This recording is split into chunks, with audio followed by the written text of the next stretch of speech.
security situation in Nigeria has been critical in recent times, with about 17 million people estimated to be critically food insecure in 2022. The Food and Agriculture Organization, FAO, predicted that over 25 million Nigerians may face acute hunger this year. The food security situation has over the years been impacted especially by violent conflicts, including the insurgency in the northeast, armed banditry in the northwest, perennial farmer-herder conflicts in the north-central, southwest, and increasingly across the country, and separatist agitations in the southeast, among others. Other factors contributing to the food insecurity situation include rising inflation, rising poverty, and rising unemployment, engendering and compounding a cost of living crisis, with dire consequences on the conditions of living of citizens and their ability to get access to food. Natural disasters like frequency of floods, which mostly a consequence of climate change, continues to affect food production and the availability and affordability of food. For example, according to the report of the National Emergencies Management Agency, NEMA, the 2022 floods led to the destruction and washing away of over 675,000 hectares of farmland. One can only imagine the extent of the impact of this large-scale destruction of farmlands on agricultural activities and food production across the country. Farmers lost not only crops and harvest, but also farm animals, poultry, fishery, and farm implements to the raging floods.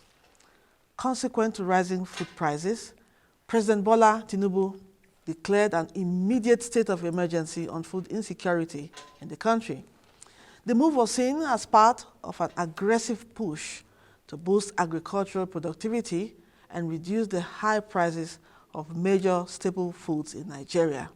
In the meantime, other Nigerians and experts from the United Nations Food Systems and Federal Ministry of Budget and Economic Planning have synergized to coordinate and are working to ensure successful implementation of the UN-initiated food systems transformation pathways in Nigeria across the 6 geopolitical zones. How do we link the priority actions to President Tinubu's aspirations on food security? These and more questions we shall be finding answers to on today's episode of Policy Focus. I am Lydia Odije Ochi. Thank you for joining us.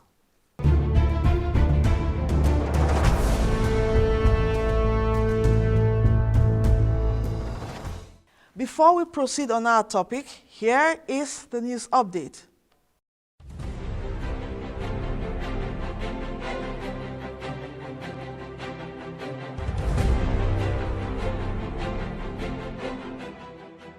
We are back in Kuru. The participants of the Senior Executive Course 45 of the National Institute for Policy and Strategic Studies NIPSS have returned from their Intercontinental Study Tour, which is a mandatory part of the program. NIPSS Policy TV were on ground as 2 teams who went to China arrived at the National Institute after a successful tour.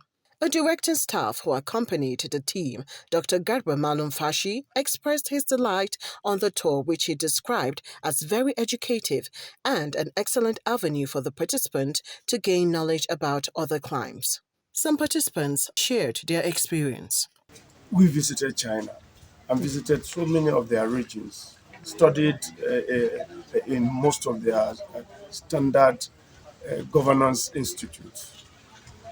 Took us through their farms, how they've been able to turn their desert into green areas. Quite interesting.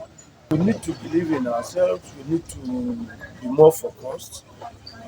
China is 100 times ahead of our country, and they are so committed. If you meet them, everyone with that number, they have taken advantage of their large number. They are so committed, so willing, so obedient to the laws and the institutions are strong.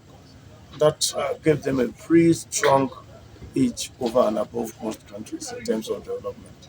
Very great experience. We really enjoyed our stay and we really learned a lot in China. A lot of tutorials, teachings, excursions, visitations, and others. So it was really good, and they really took very good care of us. Oh, fantastic. We went to China, and in China, Beijing, that's the capital. From Beijing, we also flew to another provincial autonomous city called Guilin. And from Guilin, we also flew to Shanghai. So from Shanghai, we started coming back. It was tremendous experience. Wonderful. Practical and tremendous experience. You're welcome back. That speaks the experiences that speak to the study team of industrialization, energy security, and climate change. Wonderful. You're welcome In China and Nigeria. Okay. Comparative analysis. All right.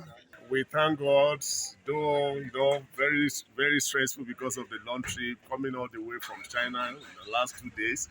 But we give God the glory. The journey happened to be very smooth, and we are back in Kuru. Yes. We learned so much. The takeaway, the major one, which I think we have to work on, is believing in ourselves, domesticating our own ways of life, our type of governance, and also looking towards development in all ramifications. The international tour is the final assignment for the participant of the Senior Executive Course 45. They are to graduate from the National Institute for Policy and Strategic Studies this year. Chana Ejoga, reporting for NIPSS Policy TV.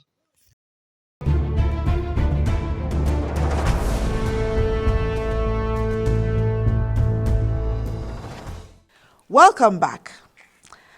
The 2023 UN Food System Stocktaking served as the first global follow-up to the 2021 Food System Summit, where individuals and countries are committed to accelerate and deepen the transformative power of food systems for the full realization of all the 17 SDGs. From what we gathered, the UN is seeking ways to accelerate food security and achieving SDGs through food systems transformation pathways in Nigeria. Pertinent questions to ask are: what do we mean by food systems and transformation? How can we achieve food security through food systems? We have a guest who can give us answers to these questions and more to discuss the topic, food security. Joining me via Zoom in Abuja, let me welcome Dr. Sanjo Faniron, National Convener, UN Food Systems, Federal Ministry of Budget and Economic Planning. Thank you for joining us on the program. Thank you, madam. Now, what do we mean? What do we mean by food systems and transformation? As the name connotes, is the trajectory of food from the farm to the dining table. That means it comprises of agricultural production, which is food supply. It also comprises of food processing, which has another sector as its mandate. It also involves transportation of food items from the farm to the market, from the production center to the market, or from the logistics that is required for food to get to the destination. And that will give us it also involves storage. You know, the challenge we have in food in Nigeria is storage.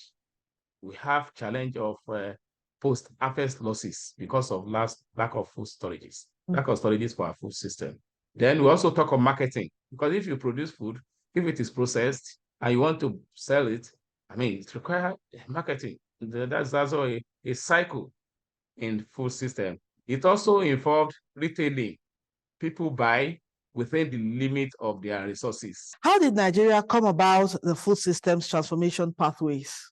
In 2021, the Secretary General of the United Nations look at poverty, and he saw that food is one of the panacea for solving poverty in all developing countries.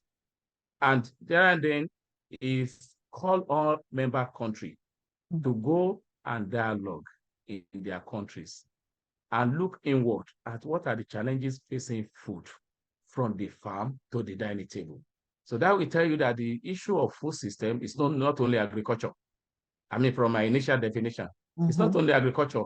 It has all the paraphernalia of the food value chain, including agricultural production, food processing. And you know, food processing is actually the responsibility of the Ministry of Industry. The food production is Ministry of Agri. And then the transportation, which is logistic component of moving food from one location to another. And also the storage and the marketing, retailing, and waste management. So that was where we came up with all the recommendations, which are 78 recommendations that was taken to New York. Yes. During the Food Systems Summit by President Buhari that time. And as soon as he came back, we commenced the implementation. So that's the origin. Well, it is something that is all encompassing. There is no state in Nigeria that was not consulted, that did not add value to these recommendations before we eventually came up with 78, which has been clustered into 6 clusters and to be implemented in short and long run basis. And we have commenced the implementation so far. All right. That's how we came about the food system. Right. Now, Dr. Sanjo, how do we link the priority actions to President Tinubu's aspirations on food security? If President Tinubu declares emergency on food security, that will tell you that the initiative that was put on ground by the UN before the pronouncement of security is aligning with the aspiration of Mr. President. And I can assure you that if there is political will in the implementation of the 78 recommendations that came out from exploratory dialogue across the entire length and breadth of Nigeria, I can tell you that Nigeria will get it right. So because the food system is not only being limited to agricultural production alone. Like I said, we also have food processing. So if all those that are supposed to be involved, all sectors that are supposed to be involved in the food production from the farm to the dining table take up their responsibility. Like we have a call to action that we developed that gave roles to all relevant sectors, both at federal, the state, the local governments, and the community. Yes. So if the government at the federal can be committed to implementation of the food system transformation pathway, which is being led by 3 UN agencies, the FAO, that is Food and Agriculture Organization, the IFAD, International Fund for Agriculture and Development, and World Food Program. They are the lead agencies that are supposed to support the government of Nigeria in the implementation of the food system transformation pathways. Okay. If the government at the national can be committed to most of the recommendations that are already outlined, and the state government too can have political will. For instance, let me give you an example. The quick wins we first of all identified in the implementation were 3. We look at the weather information that will enable people to get out of climatic problem. If there is information on weather, farmers will know when to plant, how to plant, where to plant, and what type of crop to be planted. And the ministry, by the time we started implementation, we collaborated with NIPSS. So NIPSS is one of the members of the National Task Team that is working on brainstorming on how we can implement some of these priority actions. And I can assure you that the Federal Ministry of Budget and Economic Planning saw the reason why state has to take their own responsibilities with decentralized coordination to all the 6 geopolitical zones, whereby a particular state in the zone was identified as being proactive and working with all other states in the zone. And we encourage them to see this priority. It is the passion. And most of the permanent secretaries that were driving it when we are having transition, in terms of the election, they have been doing wonderfully well. We have Northeast for Bono. So, and Bono is coordinating for the Northeast. All states in the Northeast, they have a platform where they are discussing food system transformation, as I'm talking to you. All right. The Southwest also has a platform, which is being coordinated by Lagos State and Osun State. The Southeast also has their platform, which is being coordinated by Enugu and Anambra State. We also have South-South that is being coordinated by Akwa Ibom and Edo State. We have North Central that is being coordinated by Kwara State. All of them have platform where they discuss, they hold meeting, because we saw that all of them have the same sociological background, they have geographical background, they have a common language, they have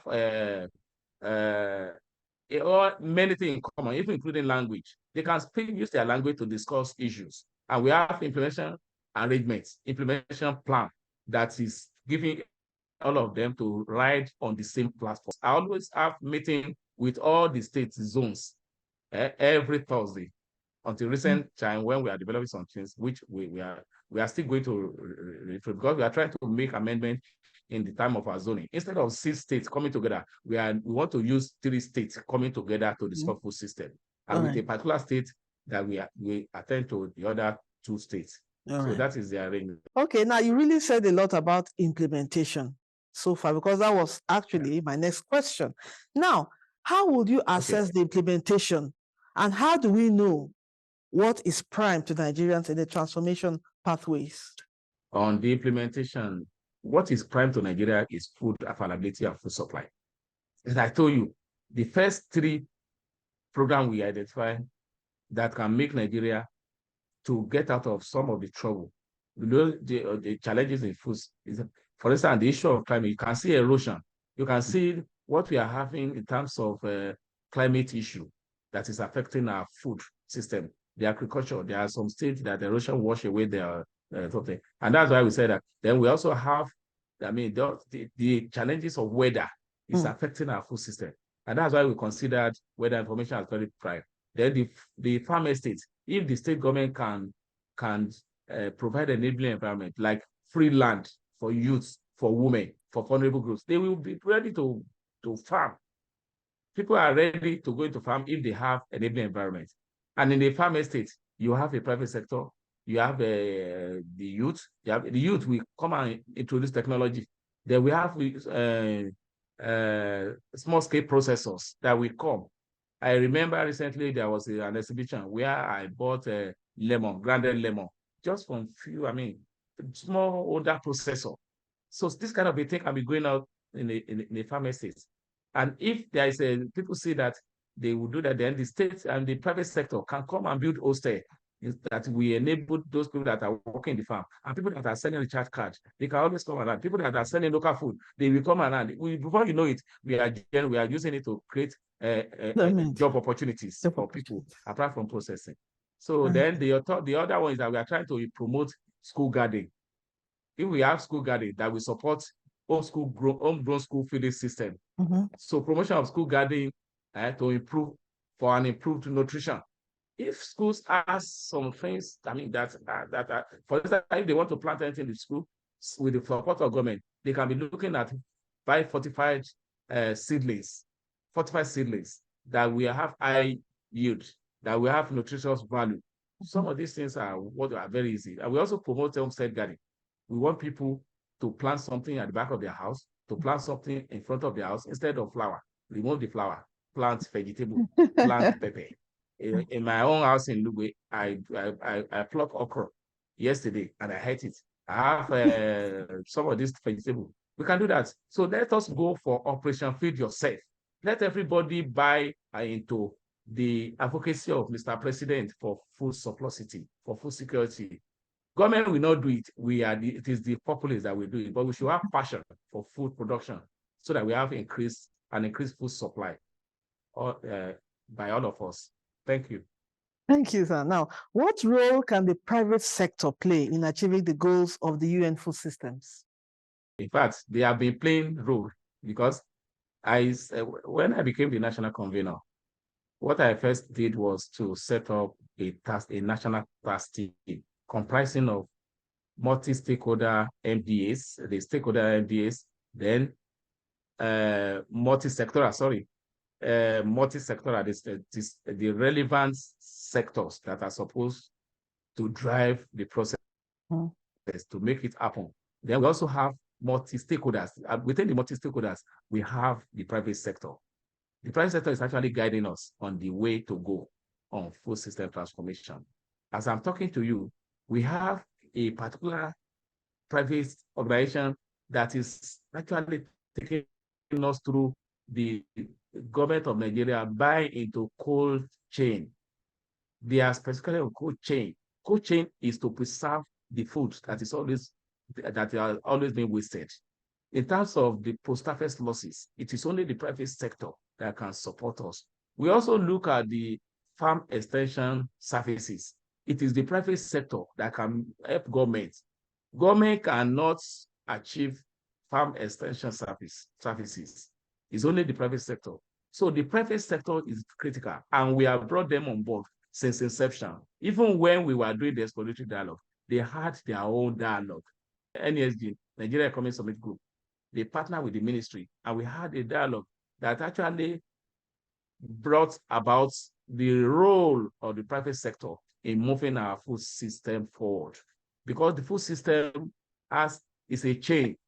It's not only agricultural production. It's not only processing of food. It's not only transportation. It is an array of food value chain from the farm to the dining table, including post-harvest losses, and the private sector's involvement and engagement is critical. And we have assured them that government will be ready to partner with the private sector. Even our National Development Plan, 2021 to 2025, the National Development Plan recognized private sector as the driver of the economy.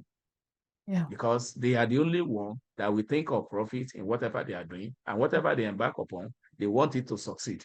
Although government also succeeds in whatever we are doing, but when we partner with the private sector, they are the drivers of the growth. They are drivers of whatever government wants to do well. Okay. So that is the private sector is key, and we have been working with them. Okay. Now, is there any financing or financial support from the UN and other partners in the food systems? Yes, of course. I can assure you that when the UN SecGen encourage states and countries to go and dialogue, the UN Food System Hub was set up. And the UN Food System Hub identified 3 key UN agencies. That is the World Food Program, the IFAD, the International Fund for Food and Agriculture, and then Food and Agriculture Organization. The 3 of them were identified to support the government of Nigeria. So when we were doing the introductory dialogue, they did a lot. They supported us. Some of them provided the venue. They supported the workshop that we did across the city zone. For instance, I can remember that WFP supported Northeast, and they are still supporting Northeast, and they are ready to support Northeast. The FAO supported Southwest, and they are still supporting Lagos State and some other states in the Southwest. Then the South was taken over by IFAD. A lot of support is going on in the South that the IFAD is doing. Even the special agro-processing industrial zone that is being promoted by IFAD is one of the good supports that they are giving to the South, the Northwest, and all some other states that are benefiting.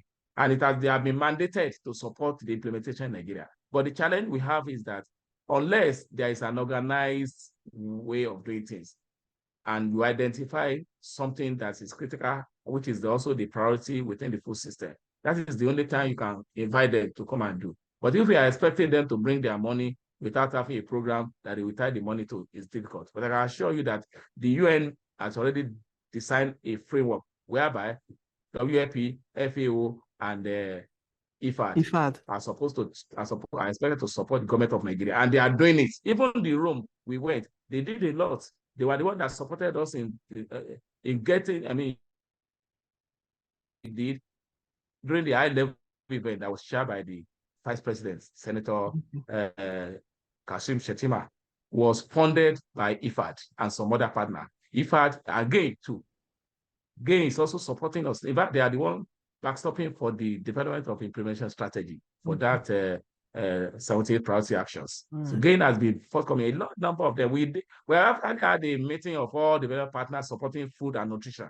With that time when the Prince Clem Agba was around, he spoke to them and he told them that we want them to support, not support a particular state, all the states of the federation. If support is coming for food system, the support should be spread across the length and breadth of Nigeria. Definitely. So when we divide them into zones, so any of them now that has something to be supported to do, like if there is a workshop, there's any technical capacity that they require, let them send it to us. Then we tell the development partner that is actually having that as mandate, and they will support any state that is ready for support or ready to implement certain things within the food system. That's wonderful to know. Now, what are the timelines set for the UN Food Systems Initiative? The timeline, see, we can say the timeline is an open thing, but I can assure you that the basis of introducing the United Nations Initiative Food System was because of the need to accelerate the achievement of SDGs by the year 2030. So that was it. So we saw year 2021 to 2030 as decade of action for achieving SDGs. And that was the reason why the food system was introduced. So if I want to say now, I can say that the terminal point is 2030.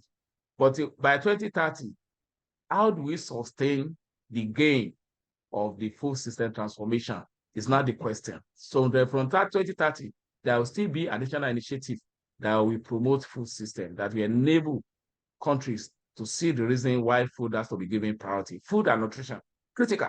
I can assure you that there is a passion from the Vice President on nutrition. It's actually driving nutrition very hard. And my minister, they are driving, they want to see, and that's why I said that the issue of food system is a chain that includes food production and food processing, and also healthy diets. When you talk of healthy diet and nutrition, which ministry do you think is responsible? That's Federal Ministry of Health. When you talk of climate mitigation, environment. When you talk of processing, it's industry. And that's why my ministry, Federal Ministry of Economic Planning and Budget, is actually coordinating, because we are the only one that can bring all sectors together. Each sector will be focusing on their mandate, but we will focus on ensuring that whatever the role of any of the sector in the food system transformation pathways is actually taken with all seriousness and with passion, so that we can achieve, it's a complementary effort to food security that was declared by Mr. President. If all of us take it serious, but we need a passion to drive it at all levels. That's it. That's true. Now, how soon can Nigerians begin to or hope to see agricultural productivity and reduction of high prices of major staple foods in the country? Let me be honest with you. Like I said, some of the initiatives we put on ground came out of identification of the challenges of food. If there is political will and government can see it as a necessity for everybody to embark on planting one thing or the other in their various houses, it's not even when you are in a urban center, you can use plastic to rear fish. You can use plastic to plant some things. In my house, there are plastic that we use to plant bitter leaf, and the thing is growing. So I want to say that there will be an outcome. We will be able to have outcome of this initiative if everybody key into food production. Let's turn Nigeria to Operation Feed Yourself. People that are in the villages where they have land, let them plant something at the back of their house. Instead of somebody calling me from my village, ask me to send money for him to buy vegetable, to buy pepper. If they cannot plant pepper in the environment where they have a plenty land, I can only send money to you to maybe you are not involved in protein production, I can send money to you to buy meat or fish so that your food will be rich. But for me to send money to you in the village to buy gari, I don't see it. Let government see. We need that commitment. Let everybody see the reason why we have to appreciate the dignity of labor. If there's nobody that cannot farm. Definitely. Even the homestead garden in urban center, backyard garden in rural areas. Okay. So that if all of us can key to that, Operation Feed Yourself, we solve Nigeria problem. Now, Dr. Sanjo, what have been the challenges faced in the course of coordinating and implementing the UN-initiated food systems transformation pathways in Nigeria across all the geopolitical zones in the country? The first challenge is misconception of coordination. Misconception of coordination. That's why I say that Federal Ministry of Budget and Economic Planning is coordinating food system. Yes, Federal Ministry of Budget and Economic Planning is a coordinating ministry. We coordinate all sectors. And the issue of food system is a multi-sectoral issue. If it's left in the hand of a particular sector within the value chain, it will die a natural death. Another thing that the states, too, they are looking at food system as something that is federal government that will come and do it for them. No, they have to commit their resources. They have to see it as an issue. Federal government, food is not growing in Abuja, it's not growing in Lagos. It is grown in the rural area. The rural area belongs to the state government. The state government should work with the local government. We work with the local community so that we can achieve the objective. So that's the challenges. The challenge of conceptual understanding of what the food system is all about. The challenges of misconception about the coordination. Then another challenge is that some of our partners too, they are yet to come to support states. Some of them are willing, but states are not having a framework. Thank you, Dr. Sanjo Faniran. We really appreciate your time with us and sharing your insight with us. We appreciate you. You've educated us more on food security in Nigeria and what the UN food systems is doing to ensure that truly Nigeria is food secured. We appreciate you. Thank you so much. Thank you, madam.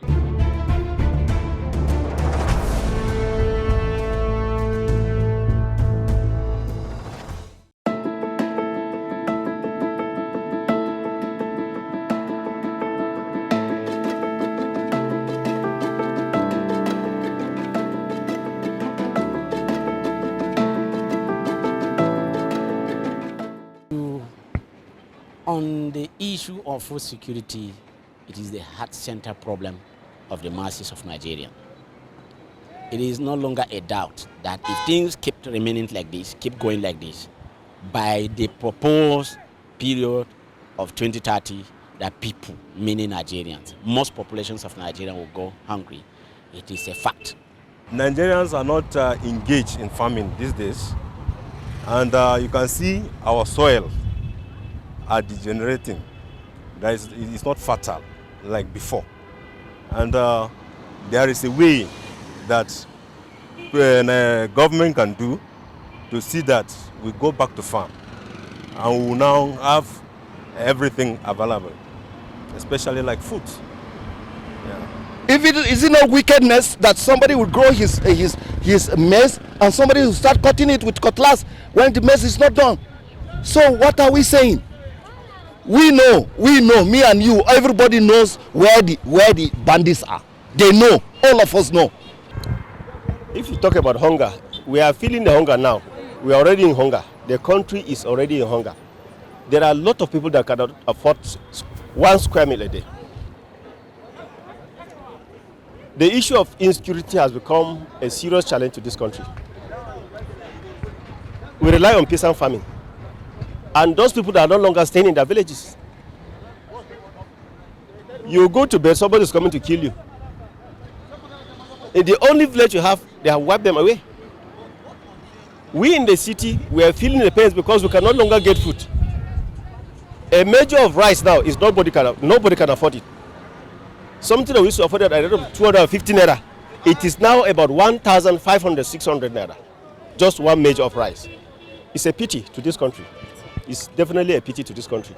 Today, even a farmer does not have the resources, does not have the material things, even to go to the farm to cultivate and produce meat productions for the food security in the nation, most especially in the agricultural sector, where farm tools are to be supplied to the citizens, the indigenous of the state, for people to get what to cultivate. Yet all these are not there. There are no fertilizers. People are crying of no, if a lot of things. All what it takes are not there. I'm a farmer. I've once tried 11 hectares of land to cultivate rice. Somehow nothing has come up.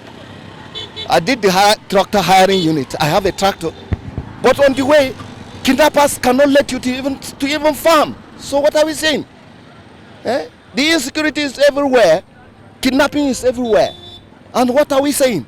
The issue of food production, we have to talk about the input. There are some people that want to go to farm, but the cost of the input is another challenge. Even me, I'm a farmer. I farm. A fertilizer, one bag of fertilizer now is almost about 30,000 naira. And it's not everybody that can get that 30,000 naira. But definitely, if government can subsidize the prices of inputs, then they will now encourage farming. If you give me the inputs, like fertilizer, the seedlings, and others, I can even do the farming myself. When the soil is not fertile, they need fertilizer. And the cost of fertilizer these days is too dear. Government cannot even subsidize the fertilizer for them, to help them, and even the herbicide and other things like that, to make them do the farm properly. That is why these days, if you don't have money, you cannot farm like before. So at least government should do something. They should create awareness to people. They should provide seedling. They should provide fertilizers available at a cheaper rate, so that everybody can farm. A common man can go to farm and farm well. So at least government should do that. And when they do that, at least we will have a lot of food.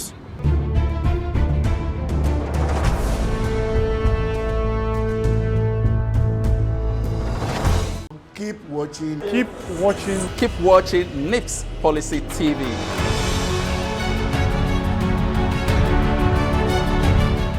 It's new, it's fresh, it's all about policies and strategies.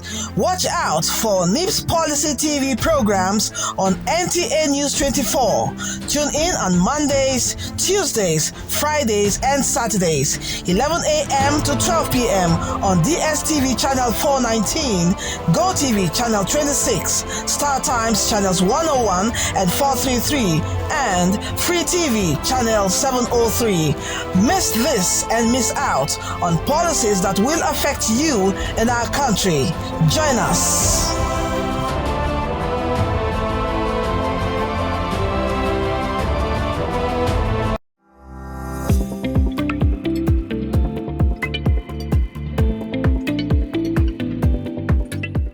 How important is strategy, policy, and leadership to an organization or business? This was the question posed to participants of the Policy, Strategy and Leadership Course 48 at the National Institute for Policy and Strategic Studies in a lecture series titled Understanding Strategy. The resource person, Brigadier General Sylvester Oloyede, a directing staff of the Institute, enlightened the participants on the nexus between policy, strategy, and leadership. A strategy can be evaluated using the following criteria. 1. Sustainability. This is based on the attainment of the objective. Feasibility, based on availability of means. And acceptability. The suitability criteria is used to assess the objectives to determine whether attainment of the objectives can lead to the desired effect or end state. It was an interactive session where questions were asked and answers proffered. Participants were made to understand aims and objectives of strategy towards realizing business and organizational goals. In appreciating the nature of strategy, Participants were informed about the tripod on which strategy rests. They are and ways and means to achieving balance and stability. Ways explain how the ends are to be accomplished by the employment of resources. You use ways, methods, how to achieve the end state. Ways plus what? Means. Participants speak on their takeaways. I have learned to define my ends, my means, and the way to achieve it. Set my goals and determine how am I going to take the steps towards realizing those goals. By understanding my baseline, where I am, where I'm intending going, and the actions in between.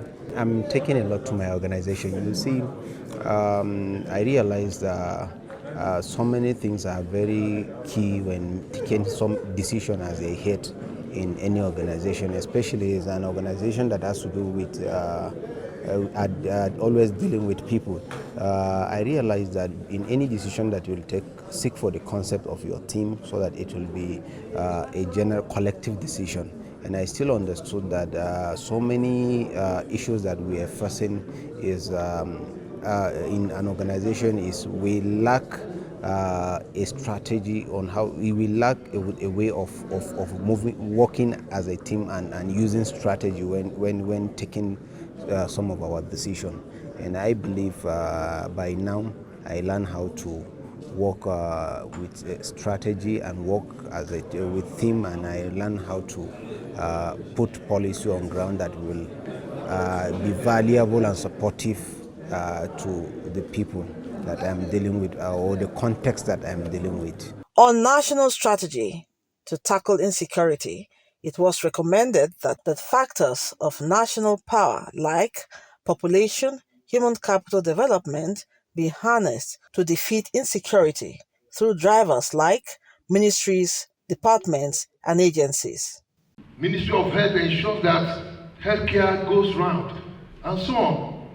The military does its own part. What are we going to arrive at? National security. Lydia Odijochi for NIPSS Policy TV.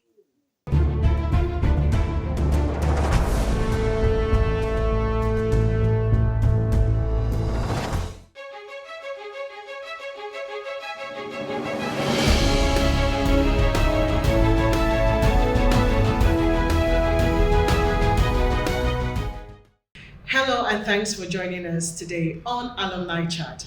Our guest today is Brigadier General W.D. Nasir Emena. Sir, it's good to have you on the program. Thank you very much. It's my pleasure. Can you tell us what was your experience as a participant? I was a participant in the National Institute in 2017. Senior Executive Course 39, and I was in Study Group 2. It was a life-changing experience. It was something that turned my life around. That was the first time I came in contact with issues of policy formulation, policy implementation. That was the first time I started having complete basics on strategy and leadership. I met a lot of people also here. We made a lot of friends, lifelong friends. Since we are here, we are still friends. And it's really a rewarding experience. So can you tell us how has that experience impacted in your person and in your career? Yes, as I always tell my participants, your opportunity to be in the National Institute is life-changing. If you come to the National Institute, you can never leave the National Institute the same person. You will learn a lot about governance. You will learn a lot about policy making. You will learn a lot about strategy and leadership, time management. You even learn how to manage group study, group research, group discussions, group excursions, group study tours. So it's a life-changing experience. Now you're here as a directing staff. Can you tell us what brought about that? How you came back as a directing staff? I finished my senior executive course in 2017. I went back to Army headquarters. That was where I was working before I came here in the office of Chief Army Staff. And in 2021, the military secretary posted me back to the institute as a directing staff. And when I came here, I came around in 1st of August 2021. I met that should be Sec 42 that have been very far in their studies. They were preparing to go for their African study tour, and I joined them immediately. And I was lucky, I was posted directly to my alma mater study group too. Wow. So it is not difficult for me to quickly adjust because the directing staff that I took over from, I did not even meet him here, has already gone. So I immediately stepped in and we continue with the African study tour. And from there up to now, it has been very rewarding, very good. I would go a bit personal now. Can you tell us what's your philosophy of life? The life philosophy of an individual is not much different from his upbringing. Philosophy about hard work, philosophy about honesty, philosophy about community service, philosophy about group leadership is something that we have imbibed right from childhood, from my family. I come from a family of 22 children.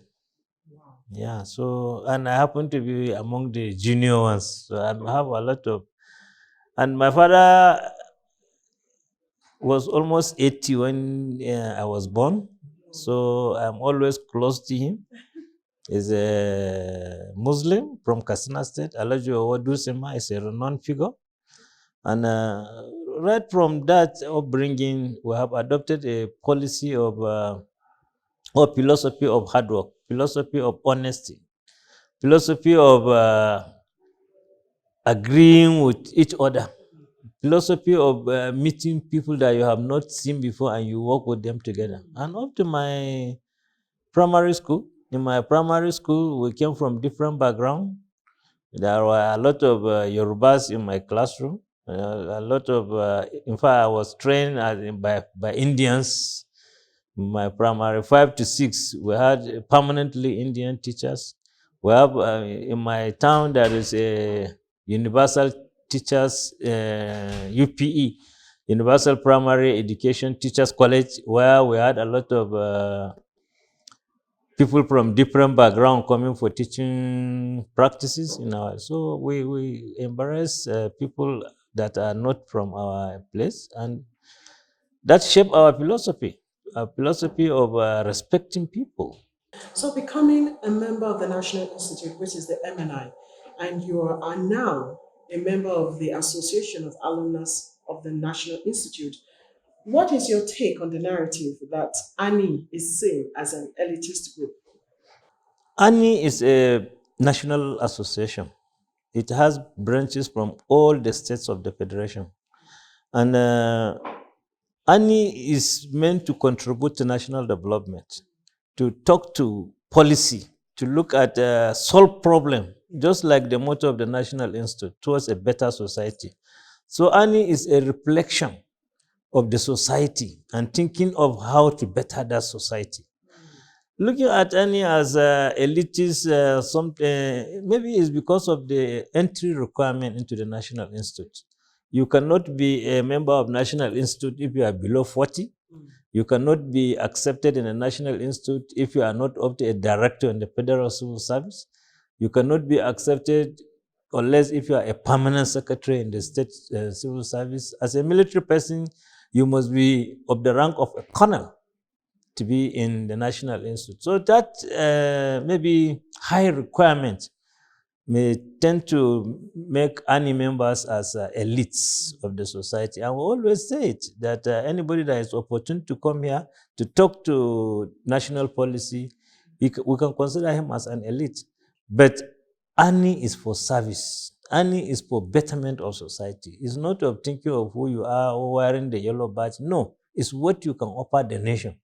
And that is why you will see in most of their meetings, ANI will always bring national issues and discuss them, either in a form of a seminar, in form of a conference, or in a form of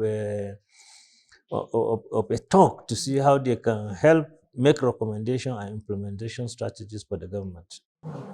That's very, very interesting. Now, can you tell us how impactful has Annie been to the Institute?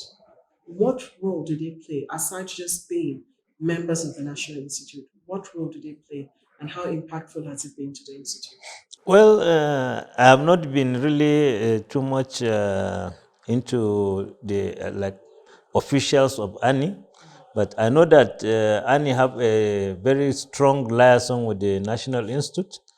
Every year, Annie will come here and deliver lectures to new participants about Annie, its organization, its activities. And Annie also liaise with the National Institute on issues that are affecting the alma mater, that is the National Institute. And there was a time where even proposing that some members of Annie is supposed to be on the board of the National Institute so that Annie can always have a first-hand information about what is happening in the National Institute and see what areas that they can assist. And because of the widespread of Annie members all over the country and in almost all spheres of life, if there is anything National Institute wants, and if it goes through Annie, Annie will do its best to ensure that the Institute got what it wants. Or interesting ending to this chat. I want to thank you, sir, for giving us your time. I missed your tight schedule. We seriously appreciate you for that. Thank you very much. So we have been talking to Brigadier General W.D. Nasir MNI, who is one of the director staff here at the National Institute for Policy and Strategic Studies.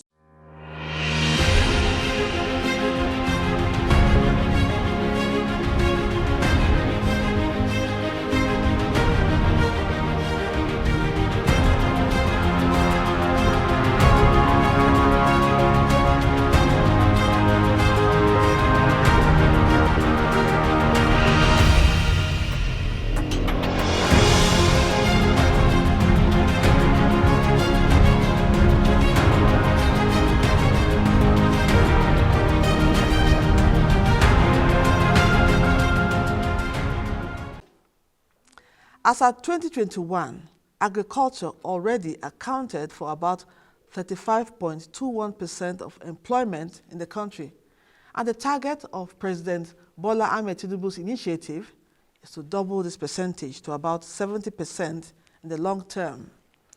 President Tinubu had assured all Nigerians that his administration will not relent in its efforts until all strategic interventions are deployed efficiently and effectively, until every household is positively impacted. Surrounding the declaration of state of emergency on food insecurity, experts and stakeholders have been sharing their concerns over the continuous decline in the purchasing power of Nigerians. Most Nigerians also share concerns on the need to strengthen the security architecture to protect the farms and farmers so they can cultivate their farmlands without fear of attacks. That concludes this episode on Policy Focus. We hope you have been well informed, and thank you for watching. Until next time, I remain Lydia Odijiochi. Stay safe and goodbye.